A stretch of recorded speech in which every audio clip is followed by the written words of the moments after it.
The Evil Eye, Part 1.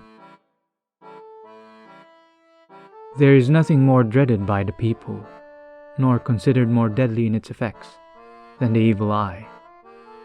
It may strike at any moment unless the greatest precautions are taken, and even then there is no true help possible unless the fairy doctor is at once summoned to pronounce the mystic charm that can alone destroy the evil and fatal influence. There are several modes in which the evil eye can act, some much more deadly than others. If certain persons are met the first thing in the morning, you will be unlucky for the whole of that day in all you do. If the evil-eyed comes into rest and looks fixedly on anything, on cattle or on a child, there is doom in the glance, a fatality which cannot be evaded except by a powerful counter-charm. But if the evil-eyed mutters a verse over a sleeping child, that child will assuredly die.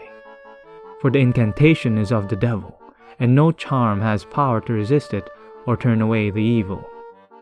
Sometimes the process of bewitching is effected by looking fixedly at the object through 9 fingers.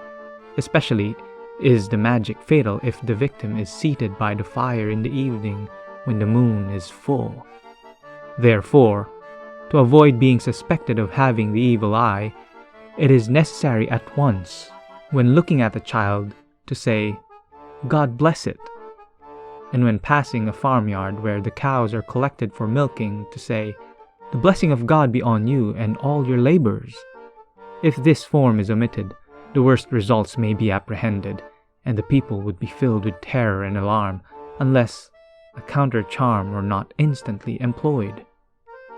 The singular malefic influence of a glance has been felt by most persons in life, an influence that seems to paralyze intellect and speech simply by the mere presence in the room of someone who is mystically antipathetic to our nature. For the soul is like a fine-toned harp that vibrates to the slightest external force or movement, and the presence and glance of some persons can radiate around us a divine joy. While others may kill the soul with a sneer or a frown, we call these subtle influences mysteries. But the early races believed them to be produced by spirits, good or evil, as they acted on the nerves or the intellect. Some years ago, an old woman was living in Kerry, and it was thought so unlucky to meet her in the morning that all the girls used to go out after sunset to bring in water for the following day, that so they might avoid her evil glance, for whatever she looked on came to loss and grief. There was a man, also, equally dreaded on account of the strange, fatal power of his glance, and so many accidents and misfortunes were traced to his presence that finally the neighbors insisted that he should wear a black patch over the evil eye, not to be removed unless by request. For learned gentlemen, curious in such things, sometimes came to him to ask for a proof of his power, and he would try it for a wager while drinking with his friends. One day, near an old ruin of a castle, he met a boy weeping in great grief for his pet pigeon, which had got up to the very top of the ruin and could not be coaxed down. "What will you give me," asked the man, "if I bring it down for you?" "I have nothing to give," said the boy, "but I will pray to God for you. Only get me back my pigeon, and I shall be happy." Then the man took off the black patch and looked up steadfastly at the bird, when all of a sudden it fell to the ground and lay motionless, as if stunned.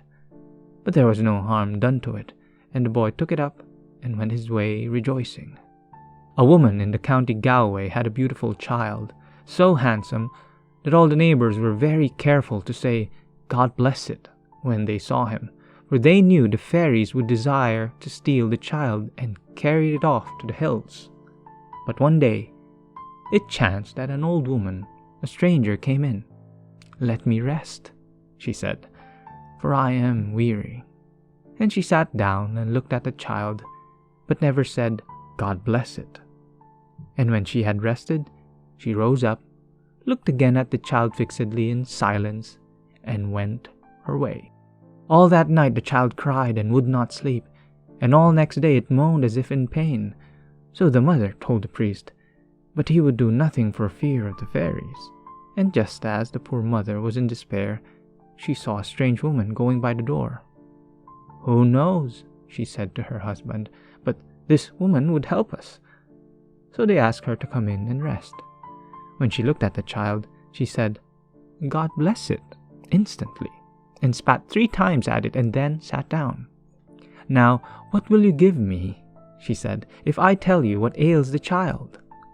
"I will cross your hand with silver," said the mother, "as much as you want, only speak." And she laid the money on the woman's hand. "Now tell me the truth, for the sake and in the name of Mary and the good angels." "Well," said the stranger, "the fairies have had your child these 2 days in the hills, and this is a changeling they have left in its place. But so many blessings are said on your child that the fairies can do it no harm. For there was only one blessing wanting, and only one person gave it the evil eye. Now, you must watch for this woman, carry her into the house, and secretly cut off a piece of her cloak. Then, burn the piece close to the child, till the smoke as it rises makes him sneeze. And when this happens, the spell is broken, and your own child will come back to you safe and sound in place of the changeling." Then the stranger rose up and went her way. All that evening the mother watched for the old woman, and at last she spied her on the road. "Come in," she cried. "Come in, good woman, and rest, for the cakes are hot on the griddle and supper is ready." So the woman came in, but never said, "God bless you," kindly, to man or mortal, only scowled at the child, who cried worse than ever. Now, the mother had told her eldest girl to cut off a piece of the old woman's cloak secretly when she sat down to eat, and the girl did as she was desired, and handed the piece to her mother unknown to anyone. But, to their surprise, this was no sooner done than the woman rose up and went out without uttering a word, and they saw her no more. Then the father carried the child outside and burned the piece of cloth before the door, and held the boy over the smoke till he sneezed 3 times violently, after which he gave the child back to the mother, who laid him in his bed, where he slept peacefully, with a smile on his face, and cried no more with a cry of pain. And when he woke up, the mother knew that she had got her own darling child back from the fairies, and no evil thing happened to him any more.